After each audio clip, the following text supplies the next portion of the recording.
Tell folks a little bit about what your focus has been down in Austin for maybe those out here in West Texas who haven't been keeping up with you.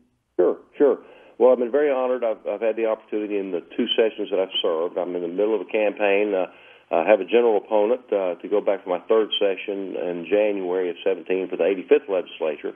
But the 2 prior sessions, I was asked to serve on the Higher Education Committee, which is very important, of course, for the district that I represent with SFA, but also for the institutions around the state, and particularly including Texas Tech.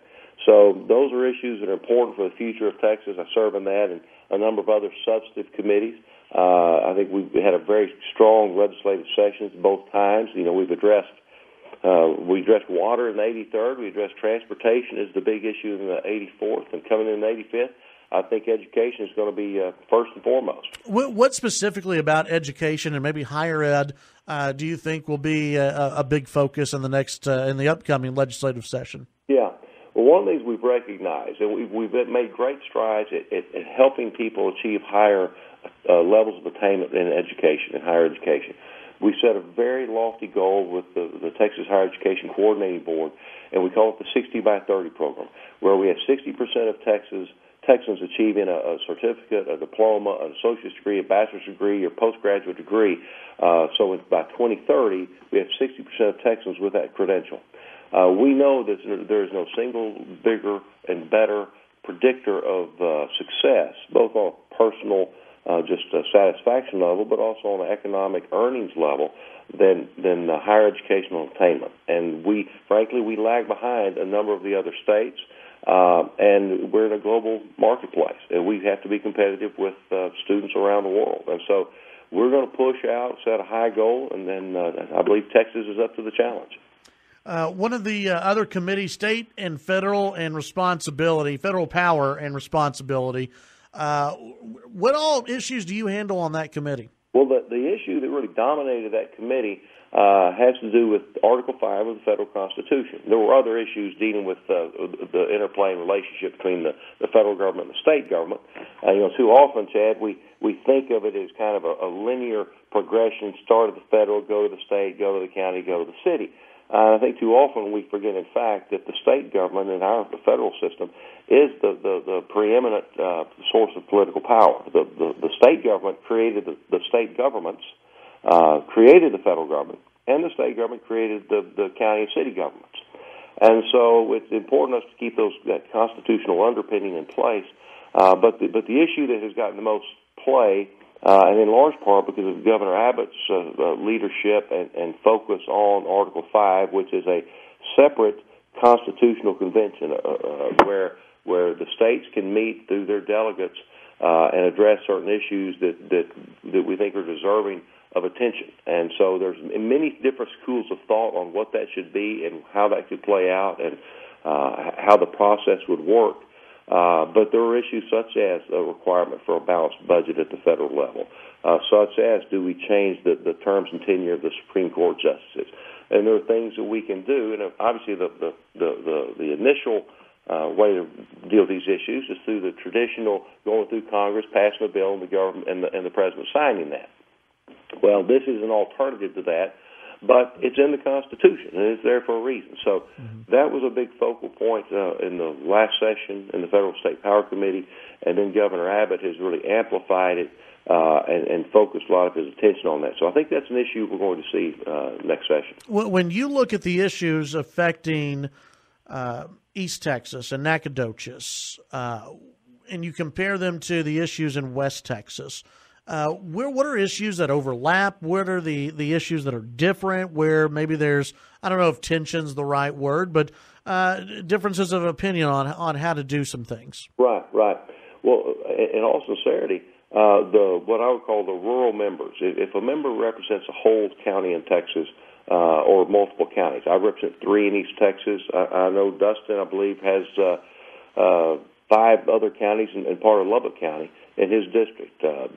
Ken King, Bruce Springer, there's a number of representatives around Texas, Republican and Democrat, that rural members and rural parts of the state, regardless of the point of the compass, have many, many common issues. How do we protect and build and strengthen the public education system is really the only viable alternative. And again, you have to have a good base education to move forward on the 60 by 30 program. But other issues, agricultural issues, water issues. One issue that really has been at the front burner is dealt with transportation. There's always a tug between the urban areas and the rural Texas. Yeah. The urban areas clamor for more money for congestion, which I would suggest is really kind of a self-imposed problem by concentrating our populations too much in too few places.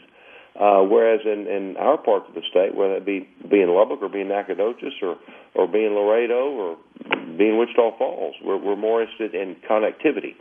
And sometimes our friends in the urban areas forget that all those foods and products, whether it be cotton or fuel or food or beef or corn or whatever it may be, they don't come in the back of the store in the urban centers.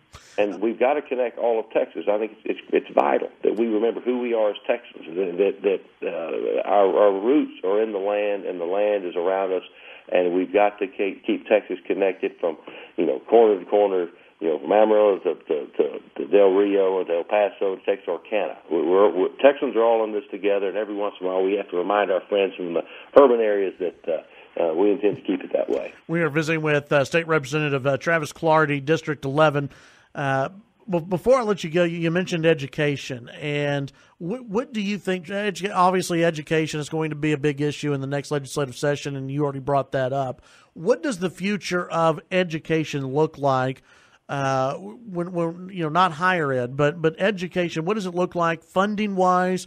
What does it look like? It seems the last few sessions there's been a push, but it hasn't been a too strong of a push for vouchers, school choice. What does the future of education look like, in your opinion? Yeah, I think we'll see some of those initiatives probably initiated in the Senate on the school voucher, so-called school choice. But again, for those of us that represent rural areas, that's not really an option. You have a small Class A, 2A, 3A, 4A school district. That is the best and option for somebody to continue with their education. That is not only something I think we ought to do, it's something we're constitutionally required to do, which is provide a quality public education. I think that is one of the core functions of our state government historically and going forward. So, I think this will be the public education session. I am, Chad, I'm a little concerned. The Supreme Court took some of the pressure off when they said, well, it's not fair, it's not equitable, but it's not unconstitutional when they ruled on the current school finance system. Right. That said, we've got to quit kicking that can down the road and address that issue in a meaningful way. It doesn't make sense that in some school district kids get upwards of $20,000 per kid for funding, and other school districts get $6,000 or $7,000. That doesn't make sense. And I think we've got here through some natural progressions, not for any kind of bad motivations or intentions, but we need to. I think we need to make sure we adequately fund public education. Let's get money into the classrooms. I know there's frustration with some of the money in administration, but a lot of that is not because of what the principals or superintendents around the state want to do. They're federal mandates and federal laws that are imposed upon Texas. In my perfect world, Chad, I'd wave the magic wand and get the federal government out of our lives in any number of areas, but particularly with education. I think Texas is more than able to sail this ship on our own without any guidance from Washington, D.C., and we would provide, I think, a better product, more efficient use of resources, and better results in the classroom. And, oh, by the way, happier teachers, which I think is an important thing to have.